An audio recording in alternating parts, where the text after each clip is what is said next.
Fake honey? I'm sorry to say, that's what you might be buying at your supermarket. Do you want to know the real truth behind the sweet substance in your morning tea? The sweet golden nectar, which seems so pure and simple, might actually not be honey at all. And it might be dangerous for your family's health. The honey industry's secrets have been deceiving customers worldwide for years. Stick around to learn what makes real honey and how to ensure you're not falling for honey that's anything but pure. Honey plays a huge role in the American diet, with about 500 million pounds consumed annually. But here's a sticky fact. Honey is the third most counterfeited food in the world, trailing only behind milk and olive oil. This is particularly concerning given that over 3/4 of the honey available in US grocery stores doesn't match what bees naturally produce. According to exclusive testing by Food Safety News, the majority of these products lack pollen, which many global food safety agencies require for a substance to be considered honey. The problem starts with how honey is processed. Ultrafiltering, a technique refined by the Chinese, involves heating honey, watering it down, and then forcing it through tiny filters to remove pollen. But without pollen, there's no way to determine whether the honey came from legitimate and safe sources. The World Health Organization and the European Commission have ruled that without pollen, honey isn't really honey. Yet in the US, despite the FDA's stance that ultrafiltered honey isn't honey, they don't check the honey sold on grocery shelves for pollen count. This lack of regulation has resulted in grocery shelves flooded with products that may not be real honey. In Europe, Indian honey was banned as unsafe because of contamination with antibiotics, heavy metals, and a total lack of pollen. A sweet deception indeed. Food Safety News' investigation involved purchasing and testing over 60 jars, jugs, and plastic containers of honey from various outlets. The findings? A shocking 76%. 76% of honey from grocery stores and major box stores had all pollen removed. And all honey samples from drugstores had no pollen whatsoever. And it's not just grocery stores. Honey from fast food chains tested pollen-free as well. Not surprisingly, all honey purchased from farmers markets and natural stores had the expected amounts of pollen. Now, why is pollen so crucial? Pollen in honey not only confirms its origins, but ensures it retains all its natural health benefits. These include antioxidants and enzymes that boost immune function and overall health. These substances give honey its anti-inflammatory, antibacterial, and antioxidant properties, making it a valuable addition to a healthy diet. Moreover, pollen helps trace the geographic and botanical source of honey, crucial for ensuring it comes from environments free of pesticides and unethical beekeeping practices. Therefore, the presence of pollen in honey is a direct indicator of its quality, safety, and ethical production. It's not just about ensuring honey's health benefits, but also about protecting consumers from potentially unsafe products and supporting fair trade practices in the honey industry. If pollen is so good, why remove it? Removing all pollen from honey makes no sense and is completely contradictory to preserving the highest quality product possible. This is what the president of the American Honey Producers Association, Mark Jensen, said. He doesn't know of any US producer that would want to do that, as the elimination of all pollen can only be achieved by ultrafiltering, and this filtration process does nothing but cost money and diminish the quality of the honey. In his judgment, it is pretty safe to assume that any ultrafiltered honey on store shelves is Chinese honey. And it's even safer to assume that it entered the country uninspected and in violation of federal law. Richard Addy, whose 80,000 hives in multiple states produce 7 million pounds of honey each year, told Food Safety News that honey has been valued by millions for centuries for its flavor and nutritional value, and that is precisely what is completely removed by the ultrafiltration process. There is only one reason to ultra-filter honey, and there's nothing good about it. It's no secret to anyone in the business that the only reason all the pollen is filtered out is to hide where it initially came from. And the fact is, in almost all cases, that's China. Chinese honey has been under the microscope for a while, raising eyebrows, not just because of quality concerns, but also due to the ethical and safety issues surrounding its importation into the US. Back in 2001, the Federal Trade Commission cracked down with heavy tariffs to protect our local beekeepers from being undercut by low-priced, subsidized honey from China.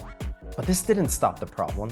It merely changed its course. Crafty methods like transshipping, where Chinese honey is sent to other countries, repackaged, and then shipped again with falsified documents to skirt tariffs, have made it really hard to track the true origin of honey entering the US. There's clearly a big need for better regulation here.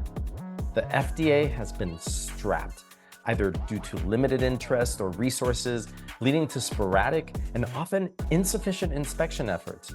There have been instances where harmful contaminants like chloramphenicol, a dangerous antibiotic, were found in Chinese honey, posing serious health risks. Even with these known dangers, a significant amount of potentially harmful mislabeled honey has slipped through the cracks and found its way into major US food producers' products. So in response, some concerned packers have started conducting their own tests for adulterants like high fructose corn syrup and illegal antibiotics, though these tests can't always trace back the honey's geographical origins. The real deal in verifying the source of honey is analyzing its pollen, a method so precise that only a handful of labs worldwide can perform it effectively. However, as fast as we develop methods to detect these discrepancies, those involved in honey laundering are just as quick to find new loopholes, making it a challenging battle for food safety authorities. Did I just say honey laundering? So if the ultrafiltration process is expensive, why do it in the first place? It all comes down to adultering. And I'm not talking about humans. Adulterated honey is honey that has been cut with a wide variety of potential sweeteners, syrups, coloring, or flavors that cheapen the production costs while maximizing profits for the producer. It is often indistinguishable to the average consumer like you and me, making it a widespread problem in the global market. This practice is primarily driven by economic incentives, as diluting honey with adulterants makes it significantly cheaper than natural honey, allowing for increased profit margins. Honey adulteration involves the addition of substances such as sugar syrups, artificial sweeteners, water, flavors, colors, and even unintended contaminants like antibiotics or heavy metals to pure honey. Here are some of the most common adulterants added to honey. 1. Sugar syrups. This is the most common type of adulteration in honey. Syrups derived from sugars such as corn syrup, cane sugar, beet sugar, or high fructose corn syrup are added because they are much cheaper than real honey. Number 2. Other sweeteners. Cheaper sweeteners like glucose solution, invert sugar, molasses, and other syrups that may be derived from dates, figs, or other sweet fruits. Number 3, antibiotics. Beekeepers sometimes use antibiotics to protect bees from diseases, but residues can end up in the honey, which is considered adulteration, especially since certain antibiotics are banned for use in food-producing animals in many countries. Number 4, adding water to honey. It's another form of adulteration used to increase its weight and volume. Number 5, flavors and colors. Some manufacturers add artificial flavors and colors to honey to enhance its appeal and mimic the properties of high-quality honey from specific plants or regions. Number 6, heavy metals. Although not intentionally added, contamination with heavy metals like lead can occur through processing equipment or environmental pollution. Can we hold the FDA accountable? Experts and industry leaders are calling for the FDA to establish stricter standards for honey to ensure safety and authenticity. The FDA's stance on ultrafiltered honey, which removes crucial pollen, has been clear. They don't consider it honey. In spite of this, though, The agency admits to not halting imports because it hasn't detected such honey. However, skepticism runs high in the industry, with many believing the FDA checks less than 5% of all foreign honey shipments. The issue is magnified by the FDA's hesitation to engage with experts or review analyses that highlight the risks of pollen removal. What should you look for in real honey? There is an enormous variety among honeys. They range in color from glass clear to dark mahogany, and in consistency from watery to chunky to crystallized solid. The taste, aroma, and color of the honey produced by bees are significantly influenced by the specific plants and flowers from which they collect nectar. It is the processing that controls the texture. Food historians say that in the 1950s, the typical grocery might have offered 3 or 4 different brands of honey. Today, a fair-sized store will offer 40 to 50 different types, flavors, and sources of honey out of the estimated 300 different honeys made in the US. And with the attractiveness of natural food and the locavore movement, honey's popularity is growing significantly. Unfortunately, with it comes the potential for a fraud. Concocting a sweet-tasting syrup out of cane, corn, or beet, rice syrup, or any more of these dozen sweetening agents is a great deal easier, quicker, and far less expensive than dealing with the natural brew of bees. So what can we do as consumers? You can test liquid honey, as most pure honey will crystallize over time. Crystallization is a natural process that occurs due to the sugar molecules, primarily glucose, in honey spontaneously precipitating out of the liquid honey. Certain factors like the ratio of different sugars in the honey, temperature, and the presence of particles that can act as nuclei for crystal formation all influence how quickly honey crystallizes. The type of honey, its processing, and storage conditions all can affect the rate and extent of crystallization. For example, honey that contains a higher proportion of glucose than fructose tends to crystallize faster. Raw, unfiltered honey also crystallizes more quickly than commercially processed honey because it contains more particles like pollen grains that can act as nucleation sites. Here I have a crystallized raw honey. Look at how the honey at the bottom of the bottle has formed crystals. It might be a little bit hard to see, but some of them are here even on the side of the bottle. It's important to note that crystallization does not mean that the honey has gone bad. In fact, crystallization is often an indicator of high quality and purity in the honey. You can still use crystallized honey as it is, or you can gently warm it to return it to a liquid state. Are there any other health benefits to honey? Ever wondered if a spoonful of local honey could be your secret weapon against allergies or other health issues?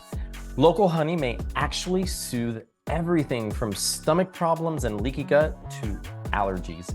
Especially when it comes to spring allergies, local honey packed with local pollen might just help your body build up a tolerance through gradual exposure. Some people swear by local honey as a natural antihistamine, although not all scientists agree. Still, many allergy sufferers report feeling better after adding it to their diet, which definitely calls for more research. Want to give it a shot?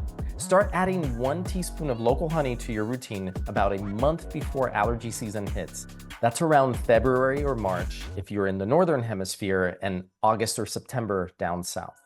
And there's more. Some studies have found that high doses of honey, along with regular allergy meds, can really knock out those allergy symptoms thanks to honey's anti-inflammatory properties. But here's a word of caution. While many find relief, honey can trigger reactions in some people, especially if they're sensitive to pollen or bee proteins. So how do you ensure you're getting the good stuff? Real honey? My top tip: buy directly from farmers, local beekeepers, or well-established organic brands. They are usually super transparent about where their honey comes from and how it's made. Plus, when you buy local, not only are you getting authentic, beneficial honey, but you're also supporting ethical practices in the industry. It's a win-win. You get pure honey, and you help maintain fair and sustainable practices in beekeeping. But here's the bigger picture. Tackling the issue of fake honey needs action on a global scale.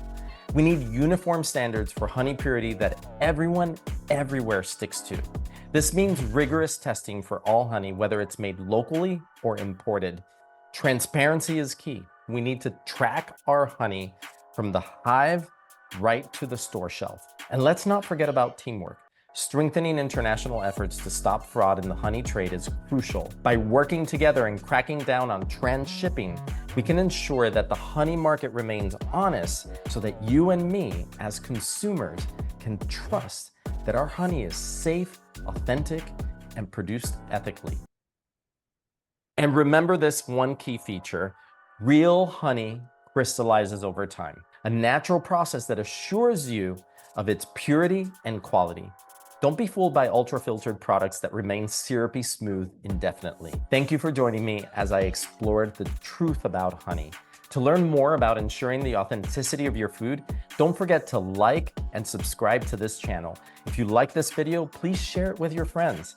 Stay informed and choose wisely. See you next time.